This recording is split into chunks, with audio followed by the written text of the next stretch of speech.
అస్మద్ గురుభ్యో నమః. అందరికీ నమస్కారం.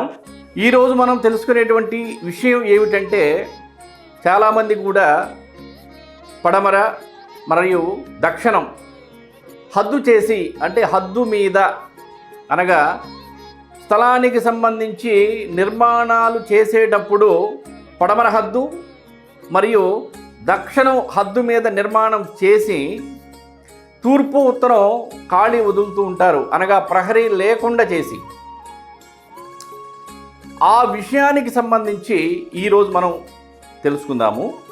ఇక్కడ మ్యాప్ను కనుక మీరు సరిగ్గా గమనిస్తే తూర్పు పడమర, ఉత్తరం దక్షిణం, ఈశాన్యం నైరుతి, ఆగ్నేయం వాయువ్యం. పడమర రోడ్డు ఉంది, దక్షిణం కూడా రోడ్డు ఉంది.